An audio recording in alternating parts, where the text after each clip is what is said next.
What is up, everybody? Welcome to another edition of the Pre-Lock Show here on RotoGrinders. Happy to be with you breaking down Sunday Night Football. We've got the fifth of the six Super Wildcard Weekend games here on this Sunday night with the Baltimore Ravens traveling to Cincinnati to take on the Bengals. Of course, as a Ravens fan, my expectations are low, pretty much zero at this point.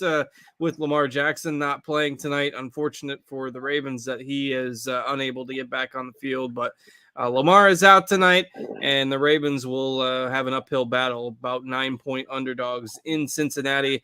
We'll break it down here for you over the next half an hour leading up to lineup lock. We'll take your questions if you got those as we get our DFS lineups finalized for this game. I am Justin Van Zuiden, a.k.a. STL Cardinals 84. I've got Andre Alford alongside. Andre, how you doing tonight? Doing pretty good, hanging in there. Just enjoying watching some football games with some family and some friends. So glad to break this slate down with you guys and see what we can do to win some people some money. Yeah, the Giants trying to finish off the Vikings right now, ahead by a touchdown, and they're under the 2-minute warning there in Minnesota. Of course, the Bills held off the Dolphins earlier. A significant performance from the Dolphins hanging in there against Buffalo in that game this afternoon. But, of course, the favored Bills ended up pulling it out. And then another good game here this afternoon with the Giants and the Vikings. We'll see if we get another good one tonight. Again, I mentioned the Bengals favored by 8.5, 9 points total, only 40.5 in this game. So not a high scoring game expected. And the Bengals about minus 400 to minus 450 on the money line if you're betting that. But basically, the odds makers expect Cincinnati to be able to control this game. And before we dig into the plays, I guess just your thoughts on how you see this game playing out. Do you think Cincinnati is going to have an easy time of it? Do you think my Ravens can keep it close? How do you think we're going to see this game go tonight? I definitely think this is going to be a one-way game. I can see Baltimore maybe putting up one touchdown, maybe two. But I think Cincinnati puts up at least four touchdowns today on this in this game in this matchup here. So my game plan would be more so to on this day would be to attack the secondary of the Baltimore Ravens with the passing game, and maybe if you think Joe Mixon can get in there too, maybe sprinkling a little bit of him, but definitely going to be using a lot of these receivers here that Joe Burrow has at his disposal, and maybe running back with a guy with maybe like two guys in particular that I like from Baltimore side, and that's really it. Yeah, I mean, again, hard for me to put the bias aside. I mean, usually, from a perspective of breaking this down, I tend to be a little pessimistic on my own teams, which I know is different than how a lot of people break it down. But in MLB DFS, I tend to be pessimistic on my Cardinals, and now in NFL DFS, I tend to be pessimistic on the Ravens, particularly when they're a big underdog. So I do agree. I just don't see them having the offensive firepower to hang with the Cincinnati team that has been playing extremely well over the last 2 months.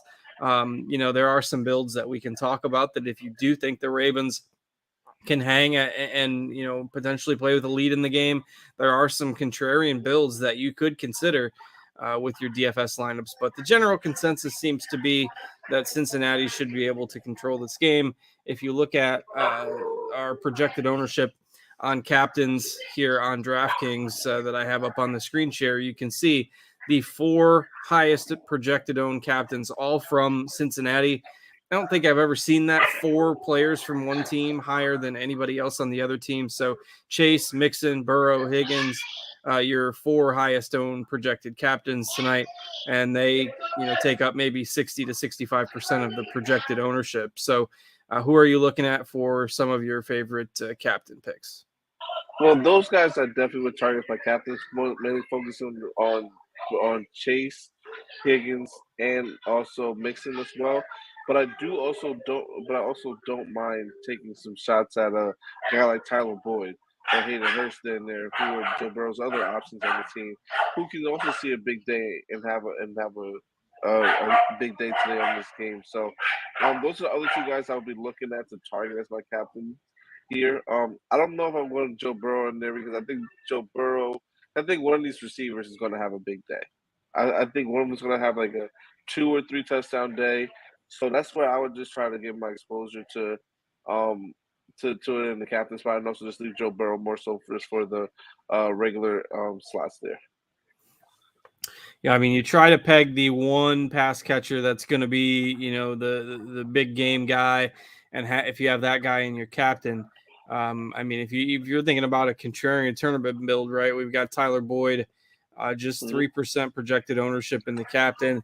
So if you want to play that, and then you can get Burrow at your flex spot, and then you start a build that way, that leaves you with 7,250 per player. Whereas if Mhm. I want to go in the captain with, say, Burrow in the captain, and then I want to go with Chase, that only leaves me with 5,400 per player. So significantly harder to build the rest of the lineup out if you're doing it that way. And just from a GPP perspective, I mean, we can build the rest of this out this way. Let's say we go with the super contrarian captain to make our lineup different. Then we go with Burrow in the flex. And let's just kind of roll through, maybe who we want to have running it back on the Baltimore side. Tyler Huntley's going to start. They have said that Anthony Brown will play as well. They have not said So how much, the two will play, but Huntley's going to start. I would imagine he sees most of the snaps, but it's anybody's guess. So you have an interest in either of these quarterbacks from Baltimore, or maybe a pass catcher or running back? Where are you looking to get? You got to play somebody from Baltimore. Where are we looking here? it's definitely gonna be a pass catcher. The quarterback situation for Baltimore kind of scares me. It kind of reminds me of the Patriots when they had that 1 week where they had Mac Jones going starting at quarterback and the backup quarterback too as well. And then Mac Jones played like I think the quarter and a half, and then the backup played the majority of the rest of the second quarter until the rest of the game, if I'm correct. So I would definitely go with a guy like Mark Andrews, who's going to be obviously the most popular, probably Baltimore Raven guy on the team roster. So he's someone else. He's someone I think that is a must in your lines because he's the number one option. He's someone that's going to be looked to a lot. They're going to look to a lot in this offense, whether it is Huntley or Jackson there. So I like him a lot, and I think he should be an automatic input into your lineups today. So we can talk about some other approaches, and again, I'll do that here in just a second. But if we stick Andrews in there for now, that Mhm. gets us some exposure to Baltimore. And then we've got 7,000 per player for the rest of our slots. You're probably going to need one cheaper play, but let's roll through the rest of these Cincinnati options. Is Mhm. Mixon a guy you're looking to include in these lineups, even with, say, Boyd and Burrow? Are we looking to get another pass catcher in there? How are you kind of adding on to your Cincinnati exposure? So like I said, I personally would be attacking more so the passing game. So like a way to get completely different and be really, really, really like off the off the edge and well thinking differently and completely in GPPs. It's not playing Jamar Chase in this lineup at all. Everyone expects Jamar Chase to have a big game, and he should have a big game here. But what if you go to a guy like T. Higgins instead? And then touchdowns are going to T. Higgins and Tyler Boyd, and maybe you throw one more other pass catcher in there, like a Hayden Hurst, and those are the guys that's catching because they're double teaming Jamar Chase. You got to think about these things, especially in the playoffs. That's where these guys, I think, that's what the coaches are looking to do. Try to take away their best options so that way you can get beat and focus on the other players on the team trying to beat them. So that's the way I look about it, and I think about it that way. So T. Higgins to me, he's a number one receiver playing the number two position on a team. So I like that option. I don't mind taking him. And feeling confident with not having Jamar Chase in my lineup today because of a guy like T. Higgins and Tyler Boyd. Yeah, don't hate that approach at all. I mean, it's basically the Bengals have a number of options they can choose from, and Chase is going to get the ownership because of his track record, and he had a big game against Baltimore last week. It's another factor to consider. These teams just played each other last week. Of course, Baltimore rested most of their starters in that game last week, so.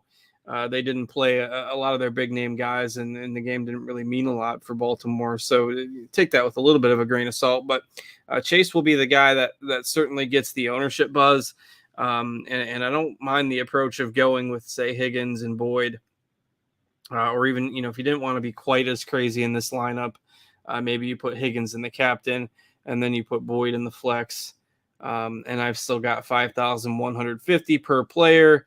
You could get a kicker or a defense in there, and then you got 6,300 to fill out that last spot. So very doable. We might get some people asking questions about whether or not it's okay to build a 5-man Cincinnati stack on DraftKings. I certainly don't think that that's a terrible approach if you think that they're going to control this game. So we've got, obviously Baltimore's got a weapon with Justin Tucker, who's been the best kicker in the league for a number of years. Baltimore's defense is pretty good, been a lot better lately since they got Roquan Smith at the trade deadline. We talked about Andrews and Hayden Hurst a little bit already. They're definitely both viable. You could even throw Isaiah Likely in that GPP mix for Baltimore. He's a guy that when he's gotten some looks, he's done pretty well, and you can see there's the potential that he has. Last week, Andrews did not play and Likely had 13 targets, 8 catches, 103 yards. So he's not going to get that many targets, obviously, with Andrews active tonight, but they'll use plenty of 2 tight end sets. So these other options maybe that we didn't talk about yet, the 2 defenses, the 2 kickers, they're in that 3, 4, 5K price range that people are going to be using to kind of round out their lineups. Who do you like most out of that secondary group?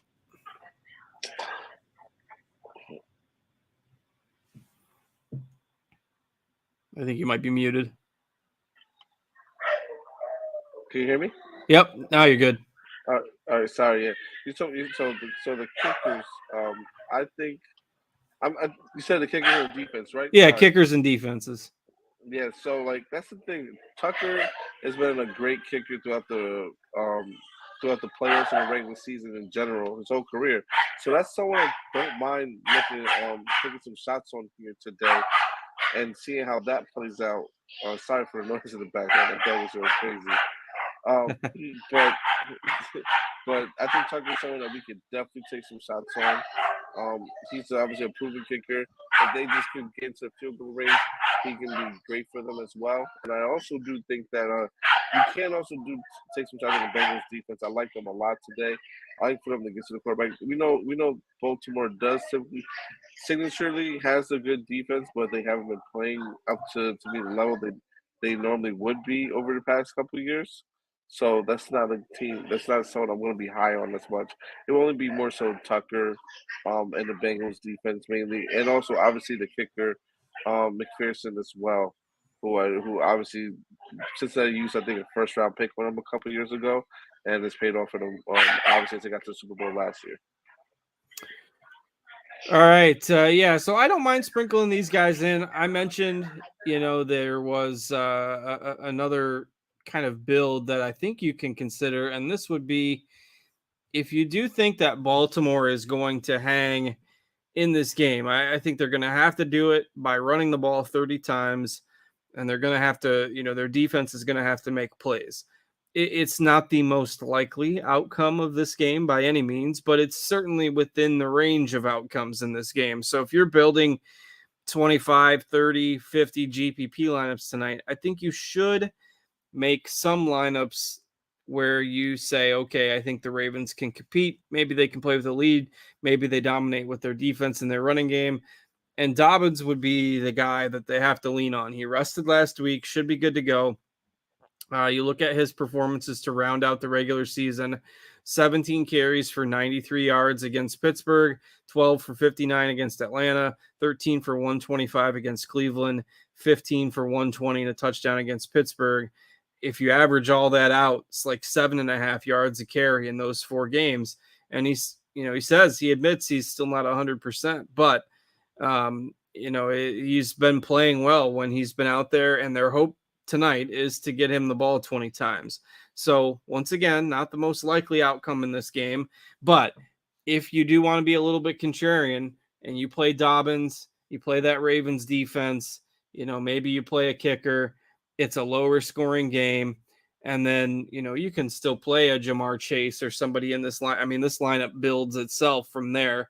You can basically play whoever you want in the rest of this lineup. I mean, even if I play Andrews and even if I play Burrow, that's $300 over. But basically, you can get whoever you want. And if you play the angle of Ravens play with a lead, and you've got Dobbins at almost no ownership in the captain, not too much ownership on basically everybody else on Baltimore. Again, I'm going to sprinkle this in some of my GBP builds. Not a lot, not in an optimal lineup, not in a cash game, certainly, because, the Ravens are big underdogs in this game. But you tell yourself a story of how you think the game's going to go. If you think that Baltimore can hang, then, build a few lineups like this in GPPs. I think that makes some sense to help round out your lineups. So let's see. Colin says defenses have been on point today. Ravens D is a great GPP play. And I agree with that. I mean, it's, again, not a play that a lot of people are going to make, but hopefully they can, at least for my own personal sake, I hope that they can make some plays today. Anything else for you? We'll take some questions here before we get to lock, and we'll go through FanDuel as well. But anything else from you here on the DraftKings build before we flip it over to FanDuel? No, not on the draft.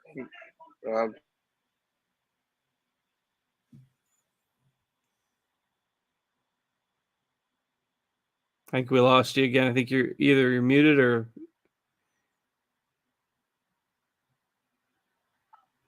Yeah, my computer's running really slow. I'm gonna try to reset it real quick. Yeah, no worries. I can, if you gotta hop out, that's fine, and I can go through FanDuel. I'll be right back. Yeah, sounds good. All right, so let's go through and talk about FanDuel really quick. If you guys got questions, hop in and throw them in the YouTube chat, and I will take those. It's a little tough to run these solo, so if you got questions, I'm more than happy to take them. And I'll load up FanDuel here, and we can kind of go through what the FanDuel build is going to be. Maybe if it wants to load. There we go. All right, we'll get to the game here tonight. The Giants have finished off the Vikings, winning that game 31-24. So kudos to the Giants. They will be moving on next week as well. So not a whole lot of difference in the FanDuel projected ownership. Again, the 4 Cincinnati guys are the 4 highest projected owned captains, MVPs on FanDuel. You'll see a little more ownership on Burrow because you don't have that salary multiplier on FanDuel. So Burrow will get the highest projected ownership.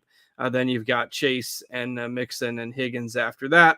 The same type of build works. Again, you don't have the salary multiplier, so you're probably playing Burrow in the MVP on FanDuel.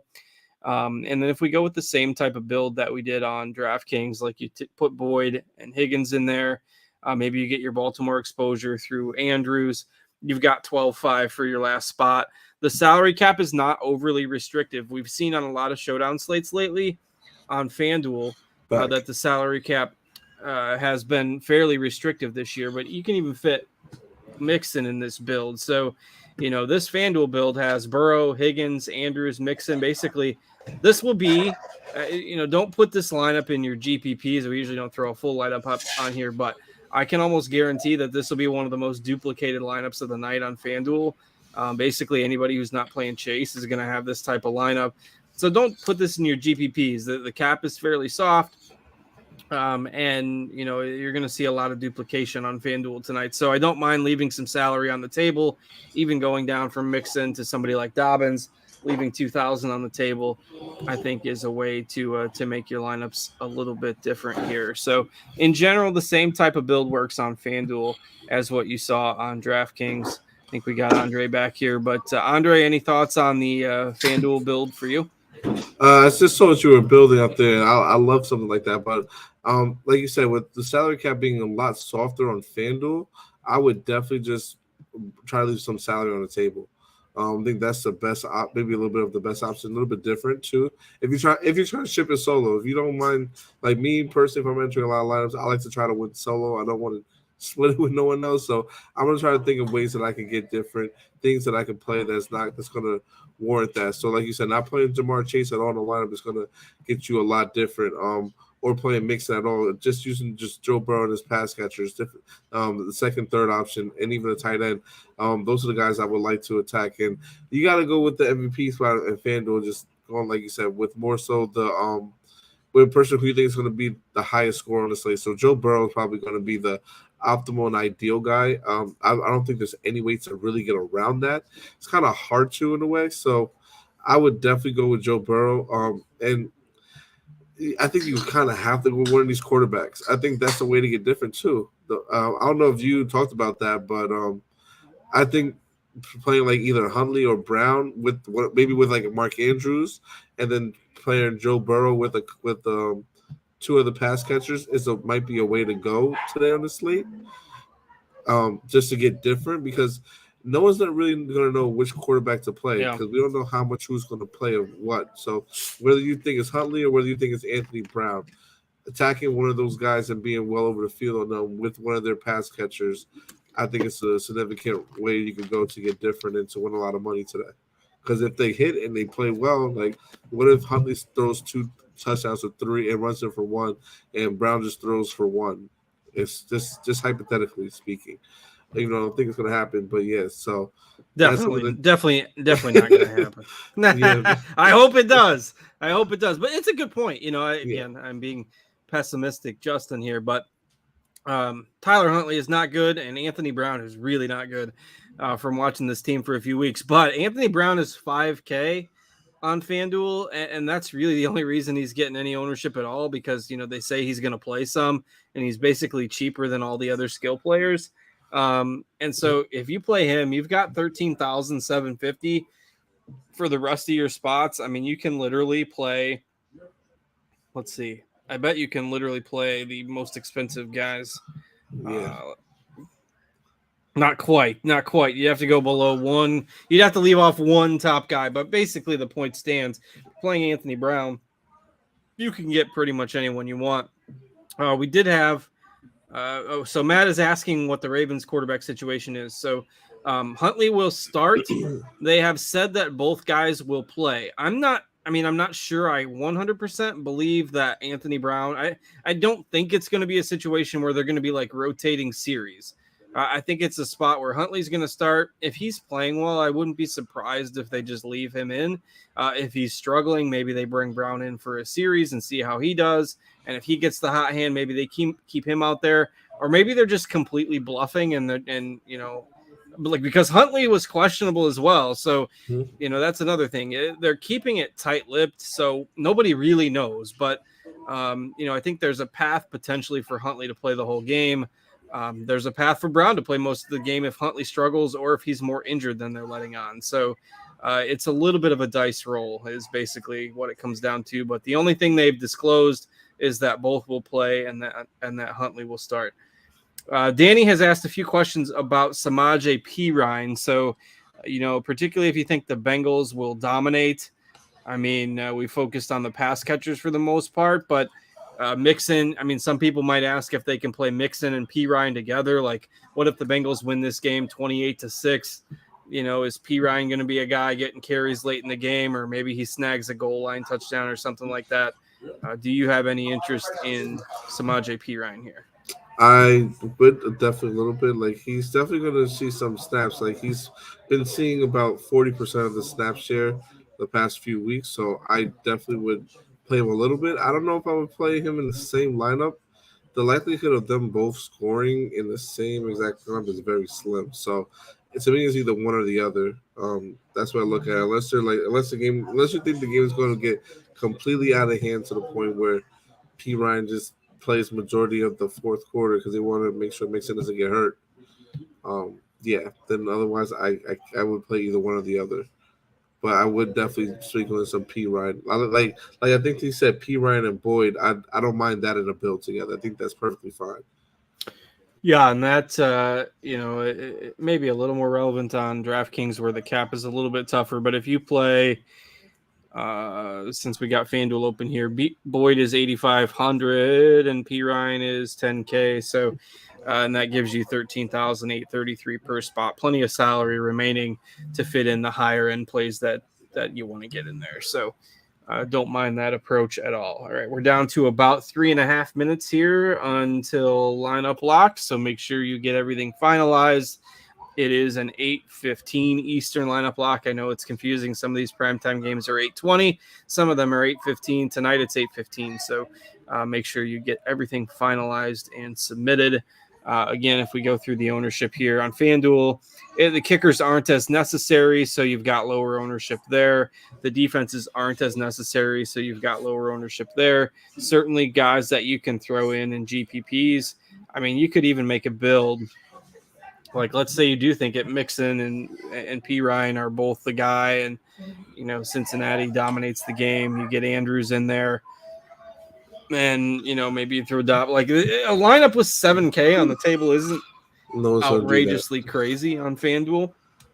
And that would be, like Dre mentioned, a lineup where you've got a bigger chance to ship it solo if that's the way the game goes. So don't necessarily hate that approach on FanDuel, where there tends to be a lot of duplication within lineups. So other last thoughts from you here before we get to lock and get ready to watch the game? Just to say, play a lot of time. I think Tyler Boyd and Hayden Hurts are key. I think you should probably play at least one of them in every single lineup you run personally. And yeah, just hopefully someone take it down tonight. Yeah, Hurst is a guy that I think in terms of salary is certainly going to get some love on this slate. Doesn't have the best game logs, of course, this year, but his targets have been on the rise at least a little bit when he's been healthy. Had 5 targets in last week's game. And, he's obviously really cheap. We didn't touch on the Baltimore receivers outside of Andrews too much, largely because they aren't any good. And they've got Tyler Huntley and or Anthony Brown throwing to them. So, look, they signed Sammy Watkins after the Packers cut him. I mean, the Packers, of all teams who had, like, no pass catchers, cut Sammy Watkins, and now he's back in Baltimore. Like, Demarcus Robinson is the only wide receiver on this team that's done remotely anything. So if you are considering a Baltimore receiver, I guess he's the guy. But I mean, since Lamar got hurt in this Denver game here, 5 for 52, 6 for 29, 1 catch with a touchdown, 1 catch for 9 yards, 2 catches for 24 yards. Like, this isn't a team that's going to throw the football if they don't have to. And if they do, they're going to focus on the tight ends and the running backs first.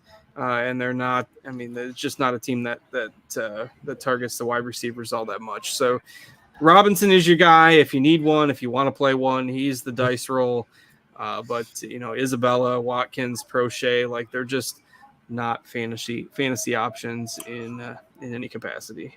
Yeah, I'd rather play Isaiah Likely before all those guys. I agree with that, just because, again, they'll play plenty of two tight end sets, particularly when they're running the football. And you look at some of the games that Likely has had, he's certainly shown some more explosiveness than the wide receivers when he's been given that opportunity. So with that, by the time this comes across your dial, it will be lock. So be sure to give the video a thumbs up if you like it. We appreciate you all watching, and subscribe to the channel. We'll be with you bright and early tomorrow.